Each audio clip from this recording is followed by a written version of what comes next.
நிமிர்ந்திரல் நேயர்களுக்கு அன்பான வணக்கம். நம்ம நிமிர்ந்திரல் யூடியூப் சேனலில் தமிழகம் முழுவதும் இருக்கக்கூடிய 234 தொகுதிகளில் முதல் கட்ட நிலவரம் என்ன, யார் யார் போட்டியிடுறதுக்கான வாய்ப்பு இருக்குது அப்படிங்கிறது தான் பார்த்துட்ருக்கோம்.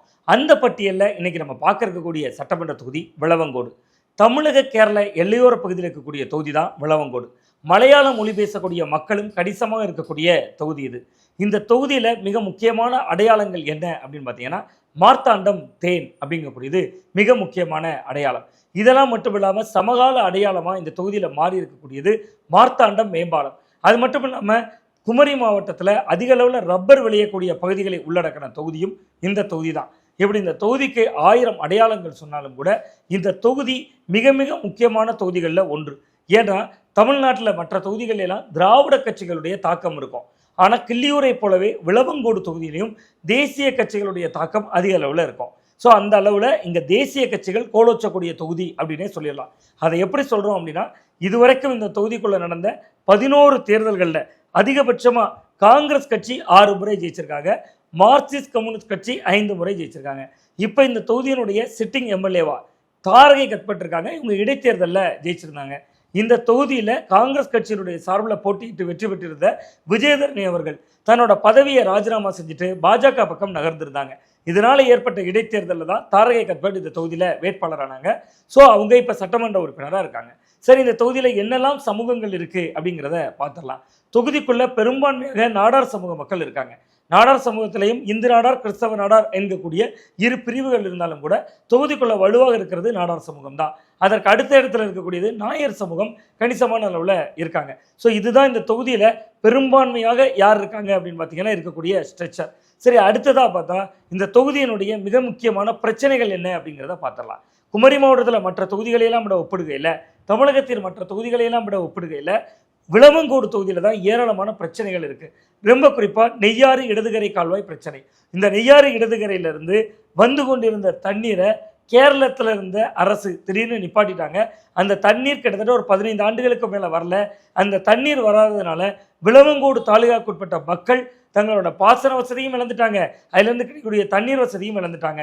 இந்த நெய்யாறு இடதுகரை கால்வாய் பிரச்சனை தீர்க்கப்படுங்கிறது ஒவ்வொரு வருஷமும் தேர்தல் அறிக்கையில் இடம்பெறுகிறது. ஆனால் விளவங்கோட்டில் இருக்கக்கூடிய நெய்யாறு நதிநீர் பிரச்சனையினுடைய தீர்வு என்பது எட்டப்படாமலே இருக்குது. ரெண்டாவது, இந்த தொகுதிக்குள்ளே தான் அதிகமாக ரப்பர் விளையுது. இந்த ரப்பர் தோட்டங்களை உள்ளடக்கின பகுதிகள் தான் தனியார் காடுகள் பாதுகாப்பு சட்டத்துக்கு கீழே வகைப்படுத்தப்பட்டிருக்கு. இதனால் தங்களோட சொந்த பட்டா நிலங்களை விற்கவோ வாங்கவோ கடுமையான கட்டுப்பாடுகள் இருக்குது. இந்த தனியார் காடுகள் பாதுகாப்பு சட்டத்திலிருந்து இந்த பட்டா நிலங்களுக்கு விலக்களிக்கணுங்கிற கோரிக்கையும் இந்த தொகுதிக்குள்ளே கிடப்பில் கிடக்கு. ரப்பருக்கு உரிய விலை தரணும்.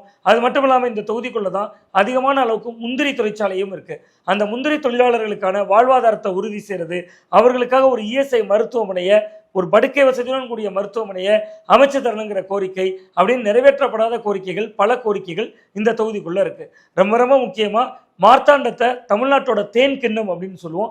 அப்படிப்பட்ட தேன் அதிகமாக கிடைக்கக்கூடிய இந்த மார்த்தாண்டம் பகுதியில் விவசாயிகளுக்கு, தேனீக்களுக்கு ஒரு நோய் ஏற்பட்டால் அதை தீர்த்து வைக்கிறதுக்கான ஒரு ஆராய்ச்சி மையம் வேணும் அப்படிங்கக்கூடிய கோரிக்கையும் ரொம்ப நீண்ட காலமாக இருக்குது. சரி, தொகுதிக்குள்ள அடங்கி இருக்கக்கூடிய பகுதிகளை பார்த்துடலாம். பேரூராட்சிகள்னு எடுத்துக்கிட்டிங்கன்னா அருமனை, பாகோடு, களியக்காவிளை, உண்ணாமலைக்கடை, நல்லூர் அந்த சுற்றுவட்டார பேரூராட்சிகளும் அதை ஒட்டிய கிராம பகுதிகளும் வருது. இந்த தொகுதிக்குள்ளே ஒரே ஒரு நகராட்சி வருது, அதுதான் குளித்துறை நகராட்சி. ஸோ இதுதான் இந்த தொகுதியினுடைய நிலவரமாக இருக்குது. குளித்துறை நகராட்சியினுடைய நகர்மன்ற தலைவர் பதவியை திராவிட முன்னேற்ற கழகம் வச்சிருக்கு. மற்றபடி பெரும்பான்மையான பேரூராட்சி பகுதியில் கிட்டத்தட்ட தேசிய கட்சிகள் தான் அதிகமாக கோலோச்சி வச்சுருக்காங்க. ஸோ இப்படி இருக்கக்கூடிய இந்த தொகுதியில் யார் யார் சீட்டு கேட்குறாங்க அப்படிங்கிறத பார்த்துடலாம். முதல்ல காங்கிரஸ் கட்சி. காங்கிரஸ் கட்சியினுடைய சார்பில் சிட்டிங் சட்டமன்ற உறுப்பினராக இருக்கக்கூடியவர் தாரகை கட்பட். தாரகை கட்பட் கடந்த இடைத்தேர்தலில் தான் போட்டியிட்டு வெற்றியும் பெற்றார். இந்த தொகுதிக்குள்ள மீனவர் சமூகம் மிக மிக குறைவாக சொற்பமாக இருந்தாலும் கூட கடந்த பாராளுமன்ற தேர்தலின் போது அதிமுக மீனவர் சமூகத்தைச் சேர்ந்த பசிலியான் நசரேத் அப்படிங்கிறவங்களுக்கு வாய்ப்பு கொடுத்துருந்துச்சு. இதனால மீனவர்கள் வாக்குகள் எங்க காங்கிரஸை விட்டு அப்படியே அந்த பக்கம் நகர்ந்து விடுமோ அப்படிங்கிறதுனால இந்த தொகுதி மீனவர் சமூகத்தைச் சேர்ந்தவருக்கு வழங்கப்பட்டது. அதனுடைய பிரதிபலனா இந்த இடைத்தேர்தலில் தாரகை கட்பட்டும் ஜெயிச்சாங்க. அவர்களோடு சேர்ந்து விஜய் வசந்துக்கும் இந்த தொகுதிக்குள்ள கடுமையான வாக்குகள் கிடைத்தது. ஸோ இந்த முறையும் தாரகை கட்பட் கிட்டத்தட்ட ஒரு குறுகிய காலம்தான் அவருக்கு கிடைத்தது. அதற்குள் அவரும் சில மக்கள் நல பணிகளை செய்திருக்கிறார். அவர் இந்த முறையும் தனக்கான சீட்டை கேட்கிறார். ஸோ தாரகை கட்பட் அவர்கள் சிட்டிங் எம்எல்ஏங்கிற முறையில் இந்த தொகுதி ரேஸில் முக்கியமான இடத்துல இருக்காங்க. இருந்தாலும் குளச்சல்ல மீனவர் சமூக வாக்கள் அதிகமாக இருக்கு. அங்க இருக்கக்கூடிய பிரின்ஸ் அவர்கள் ஏற்கனவே 3 முறை அந்த தொகுதியில் வெற்றி பெற்று விட்டார். 3 முறைக்கு மேல ஒரே வேட்பாளர் என்றால் அழுத்துருவாங்க மக்களும். ஸோ தாரகை கற்பட் இந்த முறை குளச்சலும் கேட்கிறார். குளச்சலுக்கு அவர் இடம்பெயர்வதற்கு வாய்ப்பு இருக்கு அப்படிங்கக்கூடிய ஒரு பார்வையும் பார்க்கப்படுது. அப்படி அவர் இல்லைன்னா யாருக்கெல்லாம் வாய்ப்பு இருக்கு அப்படின்னு நம்ம தொகுதிக்குள்ள ஒரு ஸ்கேன் பண்ணோம்னா, நாங்குநேரியில் ஜெயித்து சட்டமன்ற உறுப்பினராக இருப்பவர் ரூபி மனோகரன். காங்கிரஸ் கட்சியிலேயும் மாநில அளவில் மிக முக்கியமான பொறுப்பில் இருக்கிறார். பொருளாளர் போன்ற பொறுப்புகளில் இருப்பவர். ஸோ அப்போ அவருக்கும் சொந்த ஊரான கன்னியாகுமரி மாவட்டத்துக்கு இடம்பெயரணும், நாங்குநேரில் திரும்பினா தோல்வி அடைந்து விடுவோம். ஏன்னா நாங்குநேரில் ஏராளமான பிரச்சனைகள் இருக்கு. பட்டியல் சமூகத்தைச் சேர்ந்த மாணவன் சின்னத்துறை நாங்குநேரியைச் சேர்ந்தவர், அவர் தாக்கப்பட்டார். ஸோ அந்த இடம் ஆளும் அரசுக்கு மிகப்பெரிய சவாலாக மாறுது. ரெண்டாவதா அன்பையில் நாங்குநேரியில் ஒரு டீ கடையில் நின்று கொண்டிருந்த மக்களை ஒரு கும்பல் வந்து அறிவாளால் வெட்டுறாங்க. நாங்குநேரியில் சிப்காட் அமைக்கும் என்று சொன்ன அந்த வாக்குறுதி கிடப்பில் இருக்கிறது. இன்னொன்று, நாங்குநேரியில் கடந்த முறை அமமுக தனியாக போட்டியிட்டதால தான் கிட்டத்தட்ட ரூபி மனோகரன் அவர்கள் வெற்றி பெற முடிந்தது. இந்த முறை அமமுக அதிமுக கூட்டணியில் இருக்கிறதுனாலையும் அமமுகவே தொகுதியை கேட்கறதுனாலையும் அமமுகவோ அதிமுகவோ சேர்ந்திருக்கிறதுனால அவர்களை எதிர்த்து ரூபி மனோகரனால் ஜொலிக்க முடியாது என்று ஒரு கணக்கை அவர் வைத்துக்கொண்டு அவரும் விளவங்கோடு தொகுதியை குறிவைக்கிறார். அதுக்கு அடுத்ததான் இந்த பட்டியலில் மிக முக்கியமான இடத்துல இருக்கக்கூடியவர் KG ரமேஷ்குமார். காங்கிரஸ் கட்சியினுடைய மாநில பொதுச் செயலாளராக இருப்பவர். மற்றவர்களாம் சிறுபான்மையினர் சமூகத்தைச் சேர்ந்தவர்களாக இருந்தாலும் இவர் இந்து சமுதாயத்தைச் சேர்ந்தவர். தொகுதிக்குள் பரவலாக இருக்கக்கூடிய நாடார் சமூகத்தைச் சேர்ந்தவர் தான் இவரும். இவர் இந்த தொகுதியை குறிவைத்து வேலை செய்து கொண்டிருக்கிறார். KG ரமேஷ்குமாருடைய பின்னணின்னு பார்த்தீங்கன்னா, நெய்யாறு இடதுகரை கால்வாய் இந்த தொகுதியில் ஒரு முக்கிய பிரச்சனை. அதற்காக சாகுமறை உண்ணாவிரத போராட்டம் தொடங்கி நீண்ட நெடிய காலமா ஒரு 15 ஆண்டுகளுக்கு மேலே சீட்டு கிடைக்கும் என்று காத்திருந்தார். கடந்த 2006 அவருக்கு வாய்ப்பு வழங்கப்படுவதாக இருந்தது. ஸோ அந்த நேரத்தில் தான் விஜயதரணி அவர்கள் வெளியிலிருந்து ஒரு வேட்பாளராக திடீரென்று உள்ளே வந்தார். அதில் KG ரமேஷ்குமாருக்கு வாய்ப்பு மறுக்கப்பட்டது. அதிலிருந்து தொடர்ச்சியாக அவருக்கு வாய்ப்பளிக்கப்படாமல் அவரும் அதே நேரத்தில் கட்சி பணிகளிலும் தொய்வில்லாமல் வேலை செய்து கொண்டிருக்கிறார். அவரும் இந்த முறை முயற்சிக்கிறார். இன்னொருவர் பிடிலால் சிங், காங்கிரஸ் கட்சியினுடைய மேற்கு மாவட்டத்தினுடைய தலைவர். மேற்கு மாவட்டத்தில் கட்சியினுடைய வளர்ச்சி பணிகளில் ஈடுபட்டு வருகிறார். அவரும் இந்த தொகுதியை குறிவைக்கிறார். நேராக அப்படியே காங்கிரஸ் கூட்டணியில் இருக்கக்கூடிய திமுக இந்த தொகுதியை கேட்குமானா, இதுவரை திமுக இங்கே வெற்றி பெற்றதாக வரலாறு இல்லை. ஸோ காங்கிரஸ் இந்த தொகுதியை விட்டுக் கொடுக்கக்கூடிய முடிவிலும் இல்லை அப்படிங்கிறது தெரியுது. அடுத்ததான் அப்படியே அந்த பக்கம் அதிமுக கூட்டணிக்குள்ள வந்தா பாஜக சார்பில் இந்த தொகுதியை மீண்டும் கேட்டு வாய்ப்பை வழங்குவதற்காக கிட்டத்தட்ட அவர் கேட்பார் என்பதை விட கட்சியால் முன்மொழியப்படக்கூடிய இடத்தில் இருப்பவர் விஜயதரணி அவர்கள். ஏற்கனவே இந்த தொகுதியில் 3 முறை சட்டமன்ற உறுப்பினராக இருந்தவர். காங்கிரஸ் கட்சியில் இருந்தபோது தன்னுடைய பதவியை ராஜினாமா செய்துவிட்டு பாஜகவில் இணைந்தவர். ஸோ விஜயதரணி அவர்களே மீண்டும் இந்த தொகுதியில் களமிறங்குவதற்கான ஒரு வாய்ப்பு இருக்கு. தொகுதிக்குள்ள அவருக்கு இருக்கக்கூடிய பரிச்சயம், பாஜகவுக்கு இயல்பாகவே இருக்கக்கூடிய ஓட்டு வங்கி, இது ரெண்டும் சேர்ந்து தன்னையும் ரேஸில் மிக முக்கியமான இடத்துல கொண்டு வரும். அது தனக்கான ஒரு வாய்ப்பாக அமையும் அப்படிங்கிறதா விஜயதரணி அவர்கள் காய் நகர்த்துறாங்க. பாஜக மட்டும் இல்லாமல் அதிமுகவும் இந்த தொகுதியில் காய் நகர்த்துறாங்க. அதிமுக இந்த தொகுதியில் ஏற்கனவே கடந்த இடைத்தேர்தலில் போட்டிட்டாங்க. இடைத்தேர்தலில் போட்டியிடும் போது மிக சொற்ப வாக்கள் தான் வாங்கினாங்க. 4வது இடம் தான் வந்தாங்க.